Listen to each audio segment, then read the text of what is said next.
Yeah, shall we start? Yeah, sir. Okay. So I'll share my screen. Are you able to see my screen?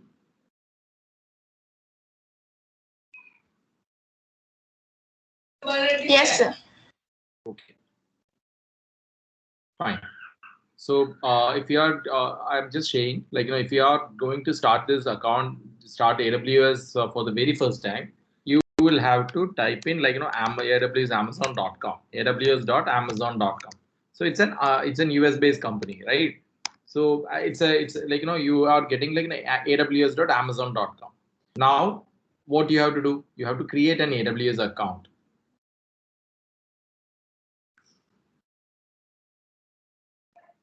Okay, so these are the few steps. Like, very first thing, let's use I have already have an account, so let's use something like Abhilash.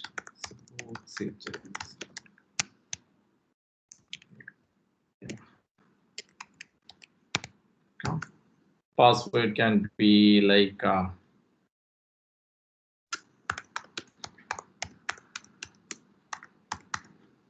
okay. So what should be the name of account? I use mjit workshop. Okay, so continue.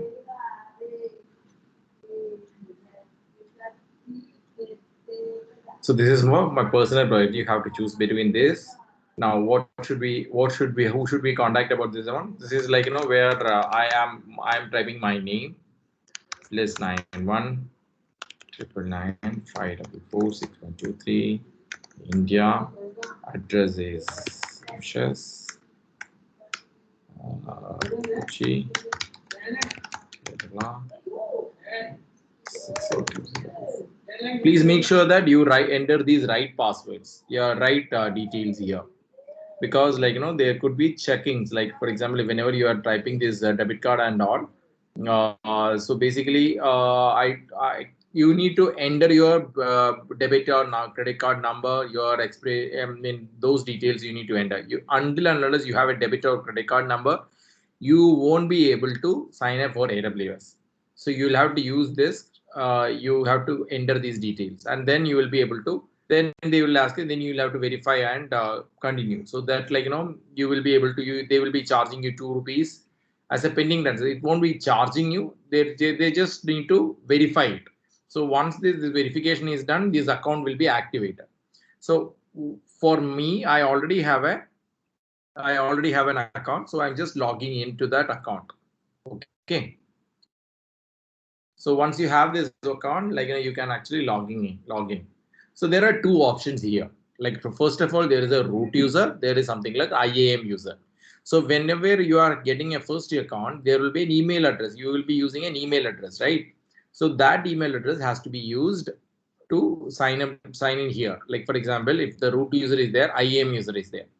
Now, if it is it's root user is always an email address, but IAM user, you will, if someone is giving you an access, like, I already have an account, but I may not share you the root user, because, like, root user shouldn't be shared as per AWS security policy or best practices. We should have this multi-factor authentication enabled. Those things has to be done. Now you have this root user. Now where I am typing a kind of, let me see. Yeah. So I am typing my email address. If I'm choosing the IAM user, I will be asked for a number. This account 12 digit or an account alias. That's what they would ask. Then you will have to use the username and password. So, but then since I don't have an IAM user right now, for your purpose, I will be using the root user, because that is what you will also have when you first create an account. Okay. Now you have to use this root email address, root user email address, and then type next.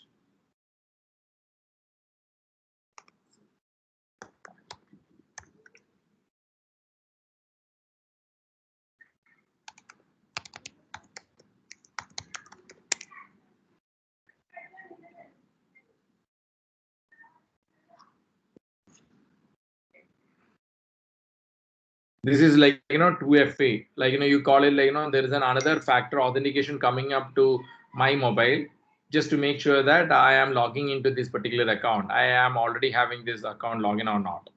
So I approve this login. And now when I refresh this page, it automatically logged in. Okay. Now this is the console. You call it like, this is the console. There are three different ways of accessing your AWS application. One is through API. There are one is through this console itself, like, this particular this, and you call it like, AWS management console. By the way, if you have any questions at any point of time, please ask me. Okay, you can interrupt me and ask me. You don't have to wait for till the entire classes to be stopped and or something. And if you are not able to follow it at any point of time, please share. Okay, do ask me questions. Like, whenever if you have any questions, doubts, and all, like, you should definitely ask without any hesitation. You should ask, because like, only if you are asking questions, then only you will actually be learning. Okay. Now, AWS Management Console. This is one way of accessing your complete devices. I mean, complete AWS infra. Now, there are other options. Like, there is like, you have this AWS CLI installed. So AWS CLI is a way of accessing your website. See, this is the AWS CLI. You need to install something. So whatever options you can do it using this GUI mode. More than that, at least 10 to 20% of 10 or 10 to 20% of more features, maybe at least 20% of more features. Like, you can do 80% of the things in AWS console, but 100% of the things you can do it using AWS CLI. So this is CLI is command line interface. CLI is command line interface. Okay. Now, so yeah, you need to configure this AWS CLI so that this is get associated with this particular account.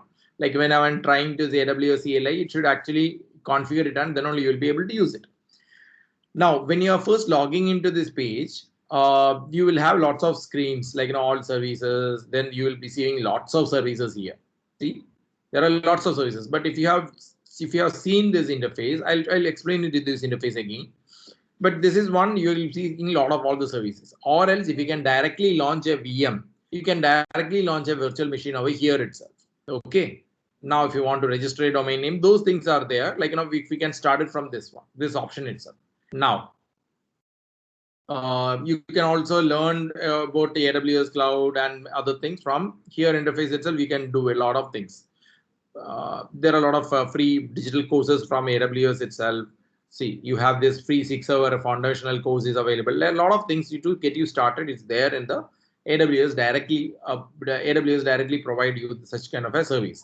It also gives you a mobile app. You can just install this AWS mobile app, console mobile app in your iOS or Android phone, and you will be able to manage your interfaces. Like, you will be able to restart your machine. You will be able to watch your logs. A lot of things can be done. Now, see, these many services are there, and see, even though if there's a compute service, they have got something like these many services are they are offering, like, EC2, Lightsail, Lambda, batch processing, Elastic Beanstalk, serverless application repository, AWS or see, compute itself is having this much options. There is AWS App Runner is a relatively new product. They keep on adding lots of new products on a regular basis. That's why I told you yesterday. Like, they will be adding the rate of innovation is so high with AWS that they release a feature every minute. It's even like, it's not even every minute. It's like 54 seconds or something. So that's their rate of innovation. Every 54 seconds in a day, they release a new product or new feature, not a product, new feature for a product. That's what the rate of innovation. That's what their rate of innovation. Now, compute is there. Storage, what is it? Like, there is something like, object storage, so persistent storage are there. Like, then a Fluster, first tray, Windows first tray is there. FSX load, S3 Glacier, lot of things. Like, for example, compute, storage, database. Let's go through the categories. Database, migration and transfer, networking area. So basically, you, as I mentioned, AWS offers you all the features and more that you can manage your own data center. Your own data center is like you can manage your entire infrastructure by within AWS. But then you have to set it up. There's networking, you will have to set it up. So a lot of things you will have to set it up all by yourself. And security also, see, they are given a lot of importance to the security part. So that's the reason why they have got these many services also. Okay. Management and governance. Most of these devices are already linked to the security and management also. Okay. Then there are lots of services, machine learning services, customer enablement services.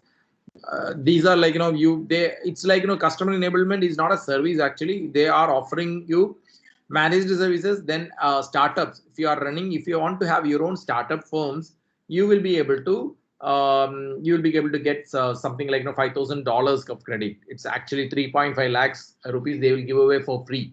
Sometimes they even give away like 70-80 lakhs of rupees for running your infrastructure in AWS. Okay, so that's the kind of a promotion they do with the startups. Why? Because like many of their bigger customers like Airbnb, Netflix, and those companies at some point of time they were really some point of time they were really a startup. So they continue to operate their applications in AWS, and they grew. So with them growing, AWS also grew, and their revenue also got impacted. So that's how they actually work on it. It's so much advanced that AWS services is so much advanced that they have this satellite ground station where you can actually be using communicating using satellites. Then quantum technologies are there, quantum computing. Then they have got this augmented reality and virtual reality tools available. Gamings they have got this game development available. So IoT, they have got the free RTOS support, Green India support is there. Lots and lots of services. Okay. Now you there even have like SaaS models like Workmail, Workdocs, and all similar to Google Docs, Gmail, and all. They offer those services as well. If anyone wants to, if someone wants to be in their infrastructure itself, in their ecosystem, you don't want to move away from AWS ecosystem, they have each and everything available in their platform. Okay. Now, since you haven't launched any website and all, let's do this. Let's start a kind of a virtual machine. Okay. Now what is it like in the very first step? Let's launch a virtual machine. So what is this virtual machine? Virtual machine is nothing but is called EC2 here. So if you have gone through it, like the very first thing, this is the very page. If I'm just launching it, I'll be showing this screen. If I'm starting it from the very first page, let's cancel this and start it again. Okay, now if I want to start it, I will be able to take from the EC2 here. Okay, I'm clicking on the EC2. Okay, right now you don't have any instances running, 0 instances running. Security groups, yes, there are a few security groups are there. Now if I want to start an instance, okay, now I am starting an instance. I am launching the instance from, I can launch an instance from template. I can launch an instance from directly itself. Now let's launch the instance. Normally, let's launch the instance. Okay. Okay. So it will ask you, like it will ask you for which is the operating system you want. Remember, there was yesterday's there was a I mentioned about. Let me share.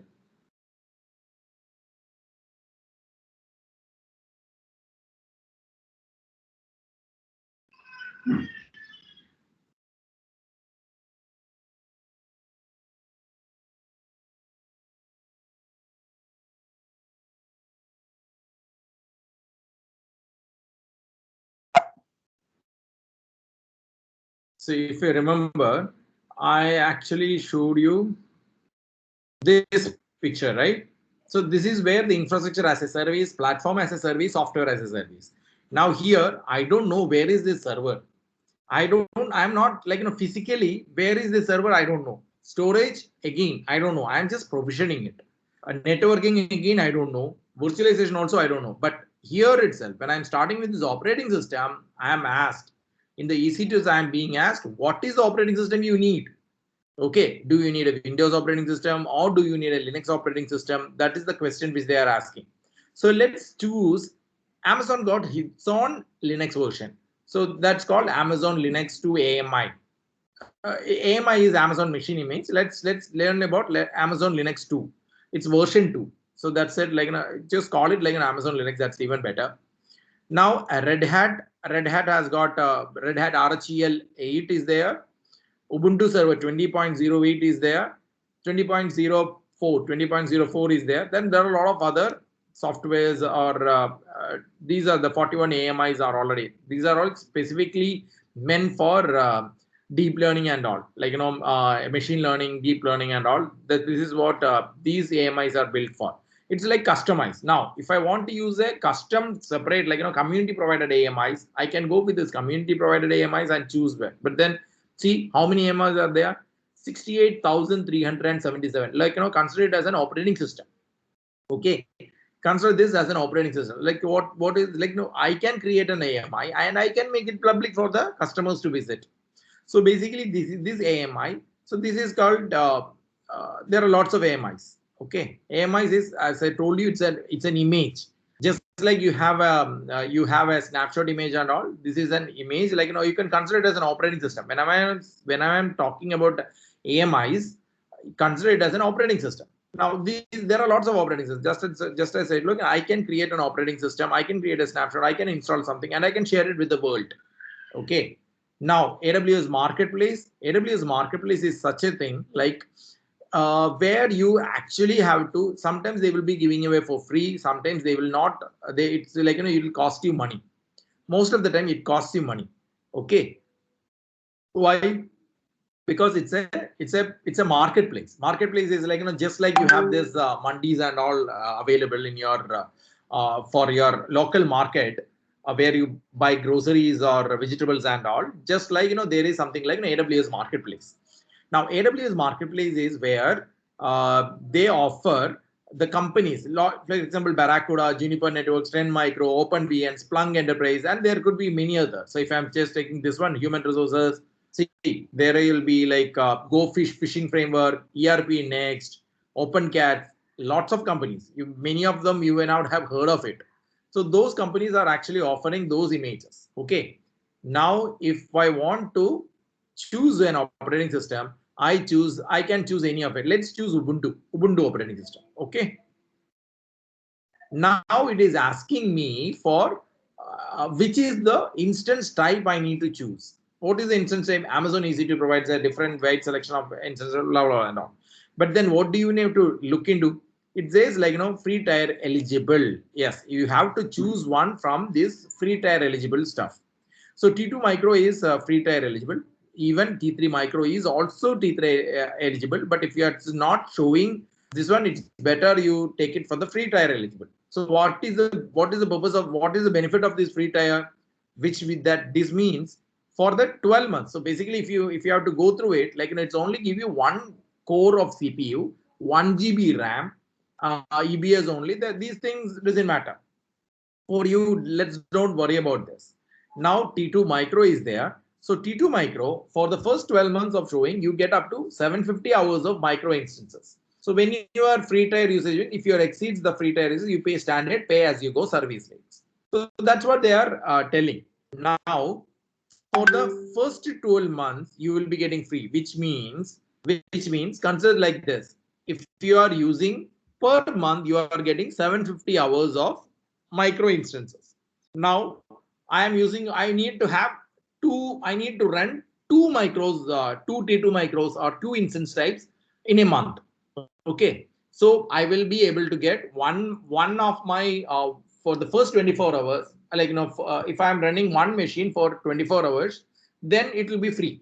But if I'm running 2 hours for 24/7 / 30 days a month, then it will cost me for one server. That is only if you are running 2 servers. Suppose like, but then if the same 2 servers, you are actually working on your morning hours, but you are shutting it down for the rest of the 12 hours. This means like you are getting 2 T2 micro machines, but since you are running only for 12 hours a day, not 24, 12 hours a day, you are actually getting, you won't be charged by the AWS, because like, AWS consider, okay, this guy has used 70, Even though he has used 2 micro instances, his total hours is still 750 hours of micro instances. So I hope you are getting me there. So these are the family. T2 micro is an older family. T3 micro is T3. These are the family instance type, family type. Now, how many? There are different types of families. Okay. Now, what are the different types of family? See, T2, T3, T5. Lot of things are there. T4G is AWS has got. You may have heard of Intel processors. You may have heard of AMD processors. A lot of processors are there, but still, AWS has got its own processor called Gravitron processor.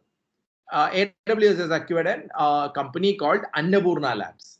So they have acquired this company and they have released their own ARM processor, ARM processor. So ARM processor is different from i386 or 32-bit or i64-bit Itanium processors, and those are of Intel's processor. 64-bit processor or 32-bit processors are different, but this ARM is a different class of processor. It's a RISC processor. I'm not going into details there. If you are an electronics person or maybe computer science, you will be able to understand more detail, like what is the RISC and CISC process. Okay, so these are different classes. But then how are these classified? These are classified based on general purpose or CPU intensive processor or instance type or memory intensive in machine type or maybe networking type, lot of things. So, but then if you are going through it, what is the difference you are seeing here? Hello? Do you have any questions?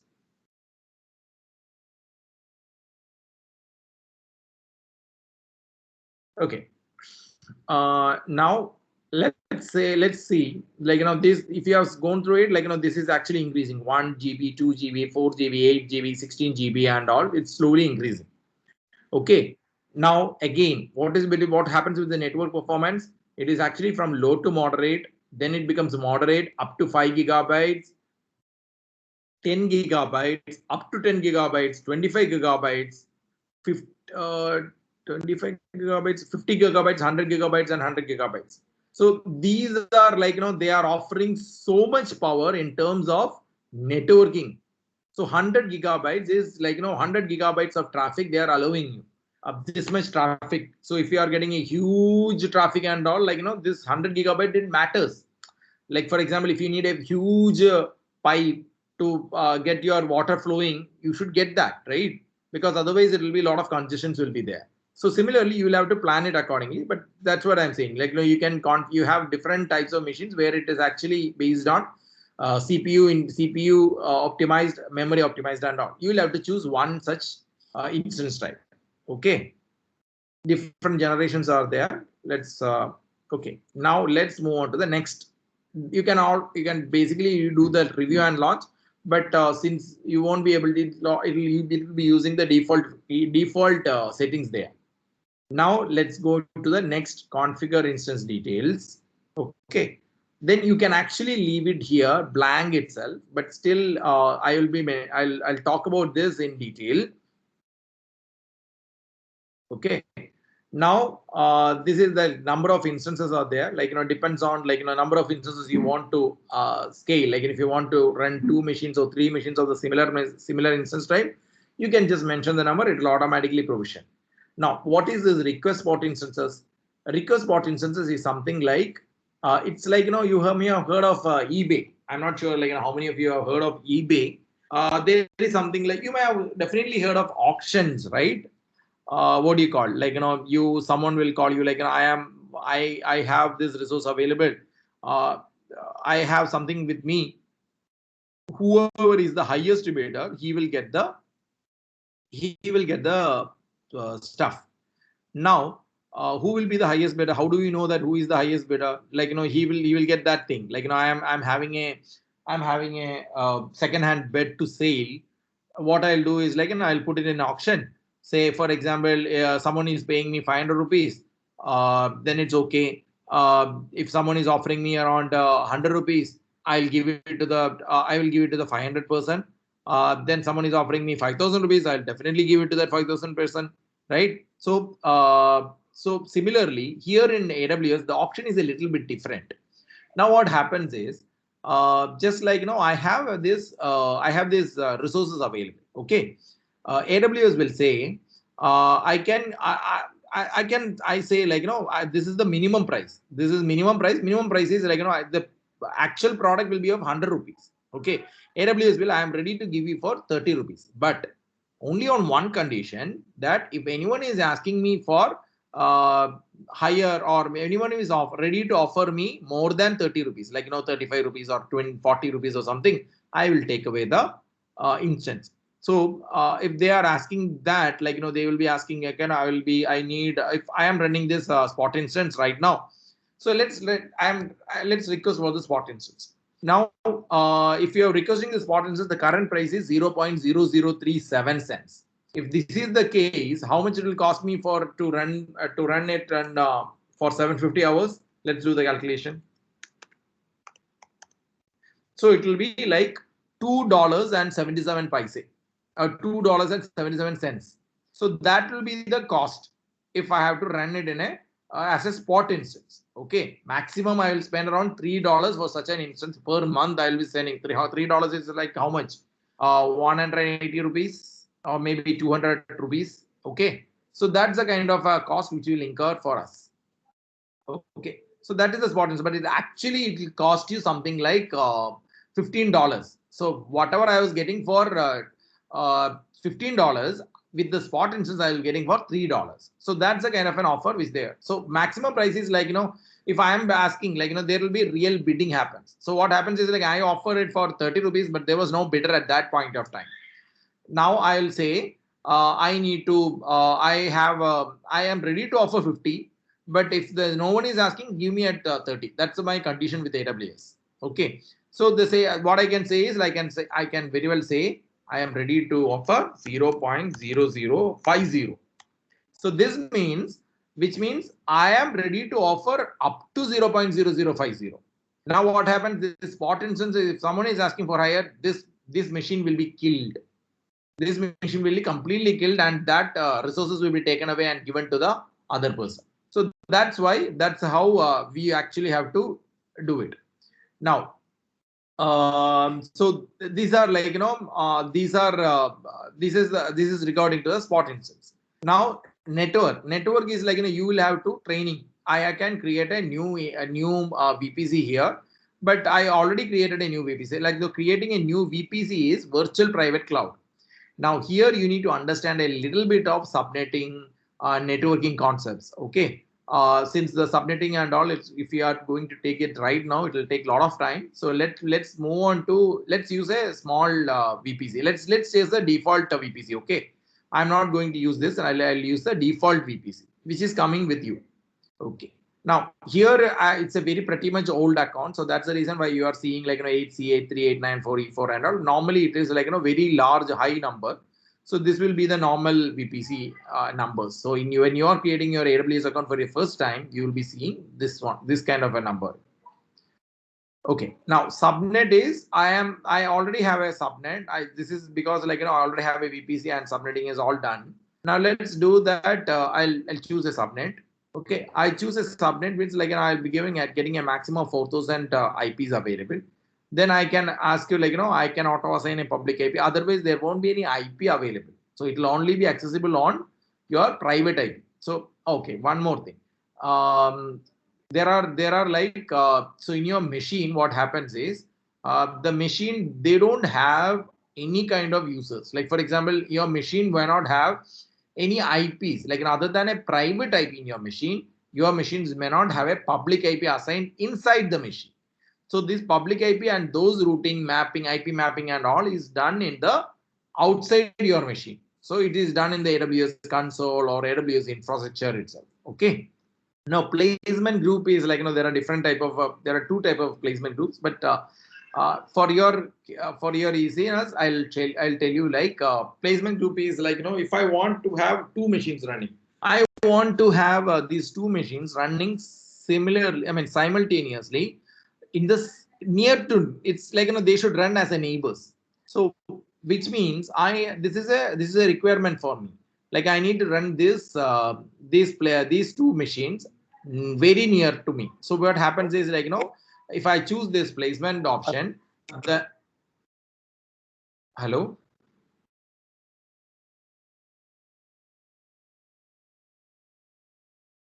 Yeah, Hiren, did you?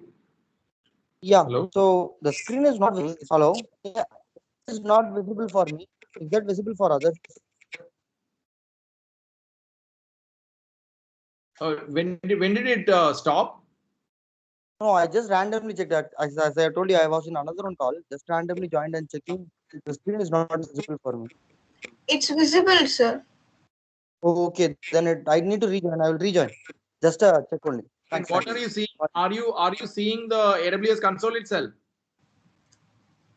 Sir, I no. not visible anything. Maybe if other participants can able to see, then it's fine. Completely fine. I will rejoin.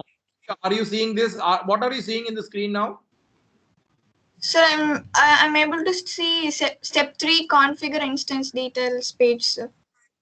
Perfect, perfect. No worries, no worries. Okay, that's good. So here and then it's working then. Sure, sure. Then thanks for Okay, just a check on. sure, sure, sure. Okay. Now, this placement group, what I mentioned, like, placement group is like, the same, it will be very nearby. The two machines will be allotted in the same machine. It could be on the same machine itself, or it could be a nearby machine, very much nearby machine. Okay. So that, like, each will be having, like, it's just a nearby machine. So that's an option which they give. Don't worry about these things. Let's move on. Again, this capacity reservation and all, like, those are like, you can actually reserve the capacity, like, I should have, these are all, like, advanced topics actually.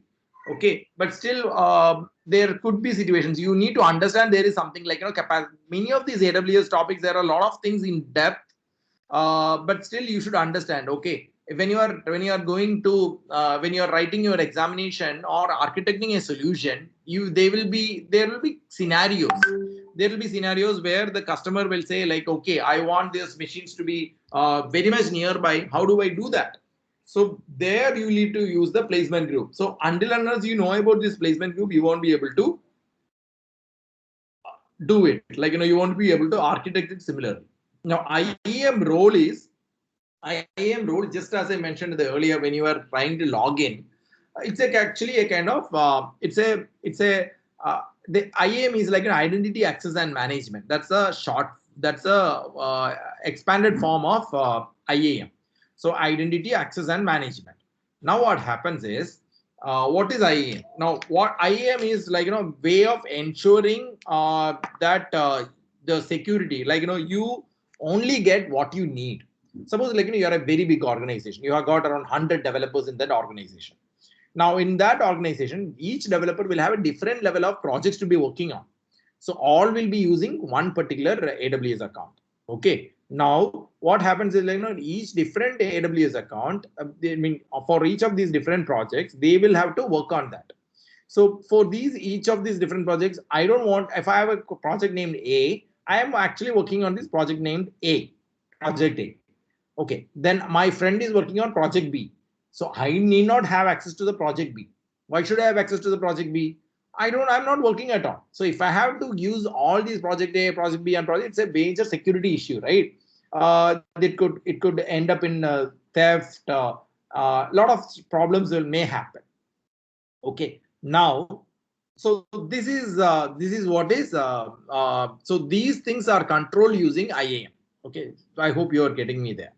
Now, CloudWatch is this is like, monitoring. CloudWatch is a platform. It's a AWS service which will actually monitor your logs, monitor your instances, monitor your all the AWS services. Almost all the AWS services, you will be able to monitor using CloudWatch. So this is like, detailed monitoring. So basically what happens is, by default there will be 5 minutes or 15 minutes. Yeah, the default is free basic monitoring, where the data is available in 5 minutes period.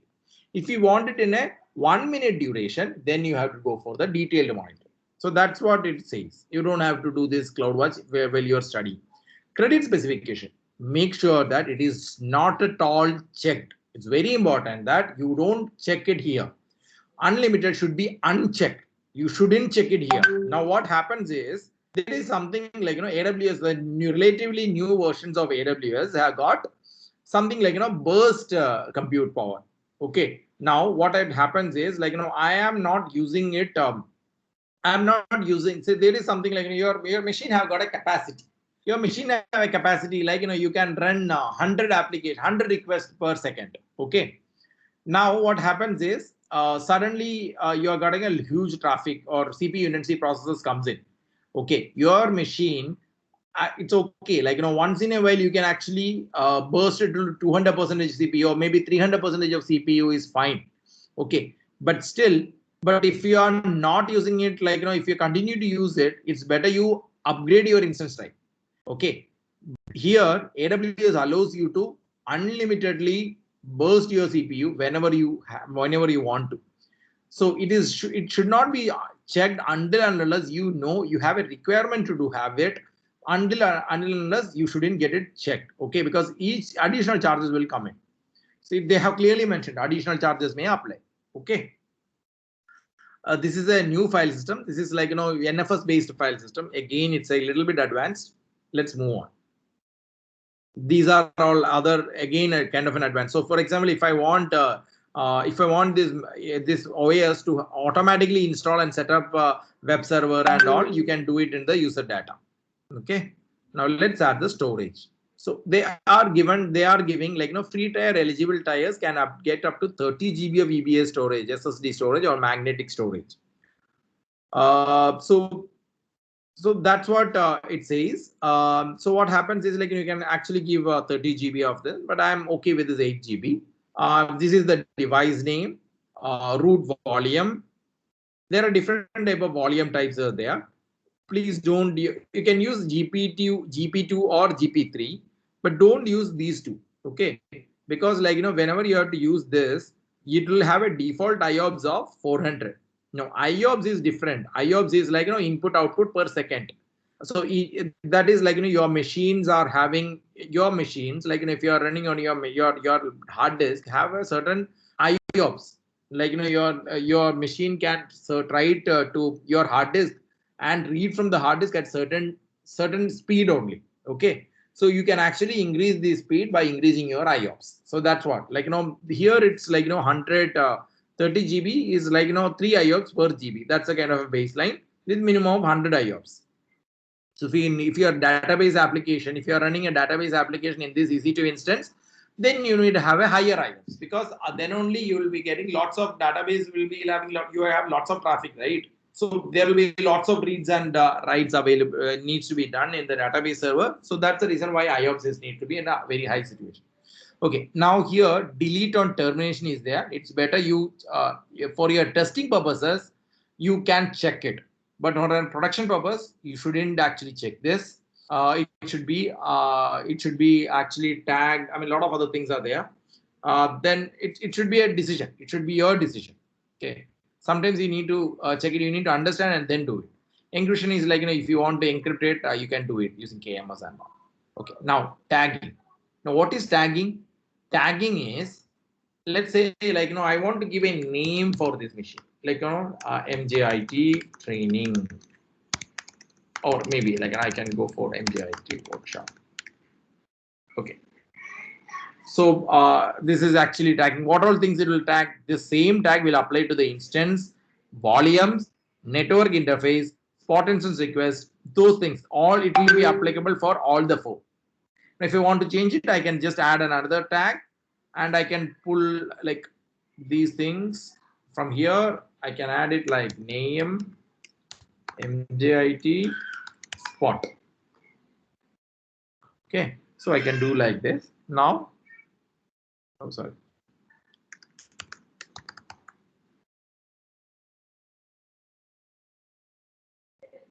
Should be working. Yeah. Okay. Here it says, like, you have it's a new security group. Security group is like, by default this is the security group. What's it like?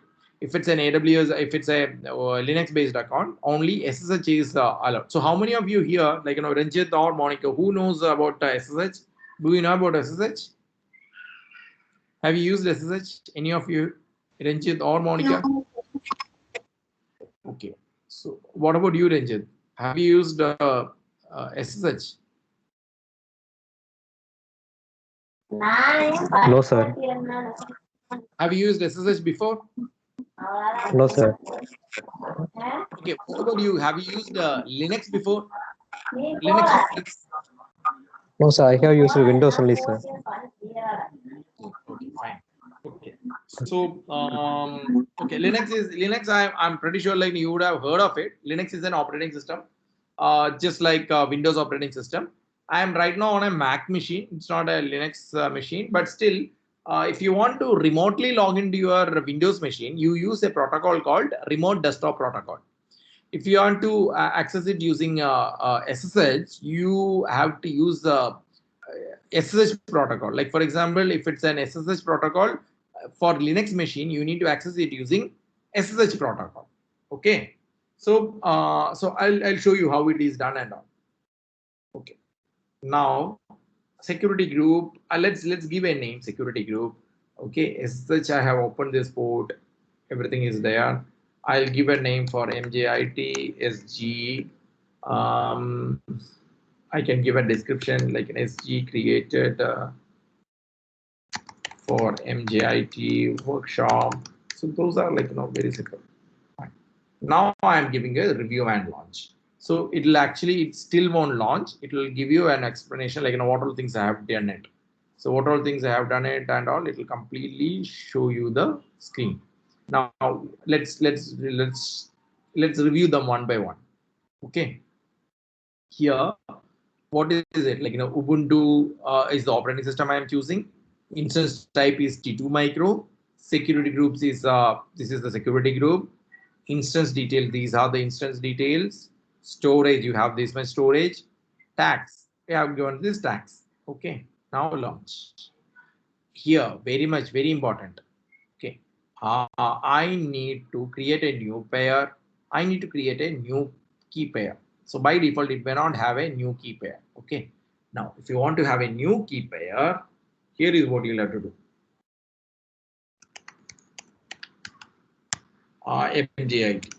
MJIT.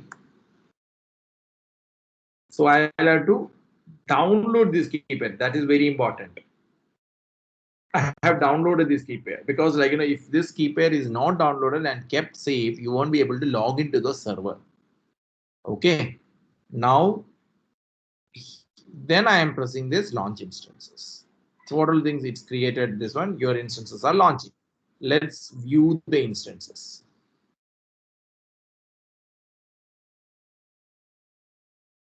Since I have requested spot instance, it will take some time. This is the spot request. This is fulfilled. See how the instance state is pending right now. Okay, right now the instance state is running, but the status checks is initializing. It will still take some time. I'll show you one more detail. Let's see.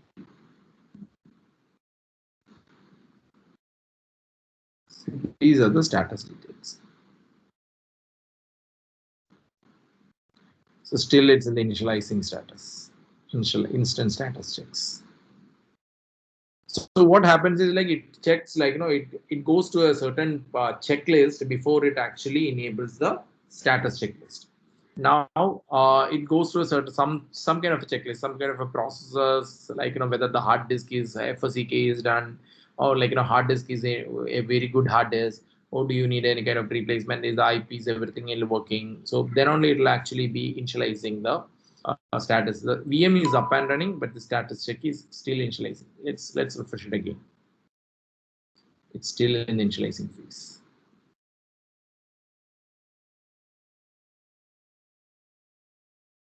Let's see whether we are able to SSH. This is the IP. Okay, let's say if I am getting this IP, if you have seen it, now I have just clicked on 1 second. Oh, sorry. So I have clicked on this. Okay, I'm choosing the networking, and what I'm seeing this public IPv4 address. It has got its own DNS name. There is something called private IP address. Then VPC is created. Subnet is there. It has all the stuff like networking. What is the networking interface? Those things all came in picture. Okay. Now This is the IP. But if next time I reboot the server, this IP will change. So why that IP? Because these IPs which the AWS is assigning, it's not a free IP. It's not a static IP. If you want a static AP, like for example, each time you browse your internet or using your internet provider, you will be able to see the IP. You will be able to get this machine. You will be able to see one IP. How do I know your IP? How do I know your public IP? You should take any website like whatismyip.com. Yeah, see whatismyip.com. So when I am typing this ip.com, it will show you this is my public IPv6 and this is my public IPv4. So I have this, I got these details, right? So this is my IPv4 IP detail. But next time I stop and start my internet, this IP will change. So that means it's not a static IP, it is a dynamic IP. Okay, which means there is something like DHCP and all. We will learn about this later. But yeah, so here if you have seen statistics is 2 out of 2 passed. Okay, now I'm typing the public IPv4 address. Okay, now I am taking my own terminal. I have a terminal here. For SSH you need to have a terminal here. Okay, now I am typing SSH -i. SSH -i. Where did I saved this here in mjit.pem? You will see there will be an error. Okay, I'll show you. There will be an error. I'll show you. I'll show you a few errors and how to fix it also. So whenever you are typing this SSH -i, the key has to be given. This should be the format. You should remember this format. SSH -i root at the IP address. Okay, I pasted the IP address. Then I will be able to. I will be asked a question like, whether are you sure you want to continue connecting and all. Some kind of an authenticity is done or something is coming up. So I'm saying yes. It says now. It says there is a permission says 2 open. In Windows it may not be the case. Okay, but here it says it's this is 2 open. Now what I have to say is I have to permission 600 or maybe 400 permissions.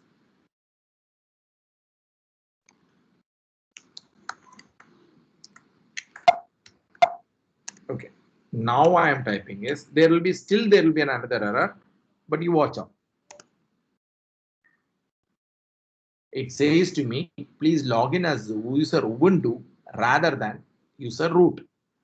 If it was some other user, like for example, if it's Amazon Linux, you should be using EC2-user as the username. Instead of root, you should be using EC2-user as as your username. If it's a CentOS, Community Enterprise Operating System is there. If it's a CentOS, you should be using CentOS at a domain. If it's an Ubuntu machine, you should be using sh -i download / instead of root, you should be using Ubuntu at this one. Ubuntu at. I've seen it. So you are actually logged into. How do I? There you need to install some kind of a web server or something like that. So how do I do it? If it's a Windows machine servers, these are a lot few commands you need to understand. These are a lot of Linux commands. Since you haven't used the Linux, it will be you just have to mug it up, or else you'll have to learn it outside stuff. Okay. So apt-fn cache search. What should I search? I should search HTTPD or Apache. So this is the web server. Now I am typing install Apache. It'll ask you to install the application. It'll take some time, but it'll okay. This is not working because we haven't updated the package repository. Okay, now since it got updated, now let's run the same command again. Now let's try to run this command. Yes, now it actually worked. Installed. It's automatically installing. It's something like when you in your Windows machine, you just double click and install your operating system, right? In any packages, right? MS Office or any kind of application, you do it similarly. In Linux, this is how you actually do it. You can actually double click and install, but on a GUI. But if you are looking into as a profession, if you are looking to make this as a profession, this is going to you need to be very careful with the you need to love this command line interface. This is how you actually have to work. Okay. Now, yeah, so that's how it works. Now, so I have installed it. Now I have to set up the website. There is something like index.html is there. Okay. There are a lot of things. Apache Ubuntu default page, it works. That's a title. You need to have some kind of an HTML knowledge to understand this. But let's remove all this. Okay. And just type mjit workshop.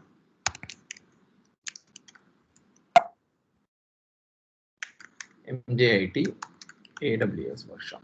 Okay. Now I'm saving this. Now what will you do? So right now I have saved this index.html. But if I'm trying to access this, these are like some commands like IP address. So these are some commands where see if you have, let me show you. Like this is the IP address, right? 172. I can actually install a tool called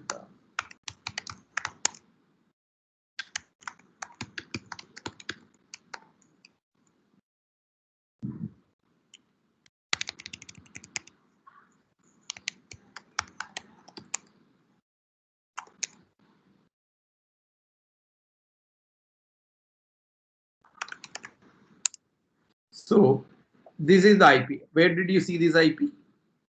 Here. In your private IP address, here you are seeing a private IP address 172.31.36.223 available. Okay. Now this is the IP, but it doesn't have this IP, right? 13.127. This is the IP. It's not there inside your machine. But now I was able to log into this server using this SSH. See this command I was able to execute and was able to log into the server. So that means like this IP is actually pointed here. Okay, this is called private IP address, and that the other one is a public IP address. So you should learn, like if you don't understand this private IP, do you understand what is a private IP address and a public IP address? Do you understand what is the difference between public IP address or a private IP address? Yes, Very good, very good. That's great. Okay, so this is a private IP address, and so this is actually mapped. The public IP address is mapped into this private IP address. So that's the reason why you are able to SSH.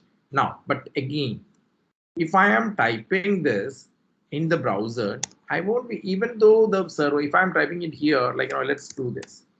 Links 127.0. You need to install this.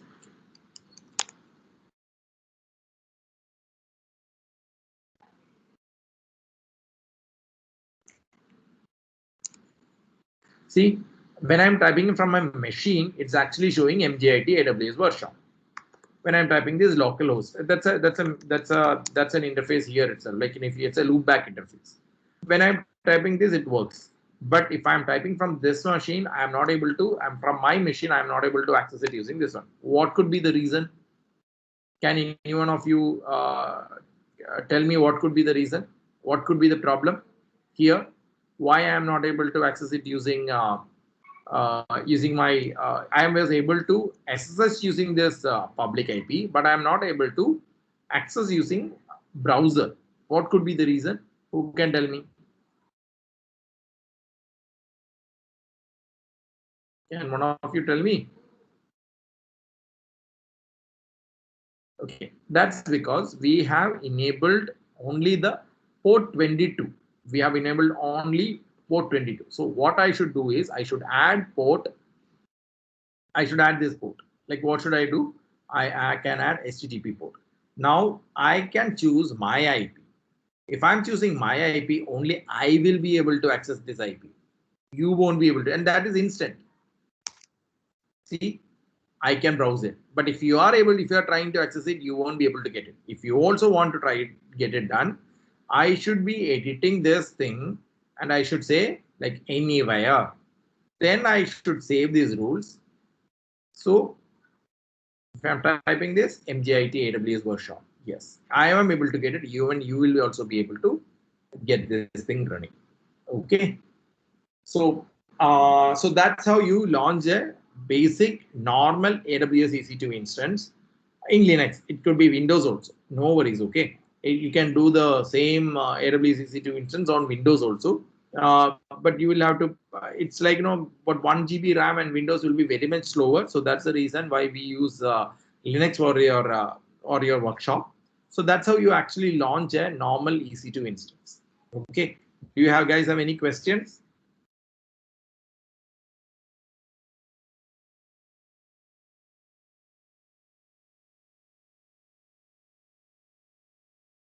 Do you have any questions? No, sir. Okay. So basically that's the initial workshop. So since Hiran is also not here, let's yeah. So if you want, do you want anything else to be shown in AWS? Because this is the kind of a workshop, but still, if you have any questions or you want anything to be learned, anything to learn from AWS or in this interface, please ask. Please feel free to ask. Ranjit or you.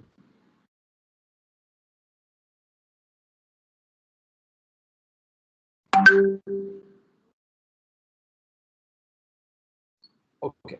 So since it's not there, like I assume like you have understood this workshop. Okay. So let's stop. Okay. Yeah, sir. Okay. Okay. Thank you. Thank you, Monica. Thank you, Ranjit. Bye. Thank you, sir.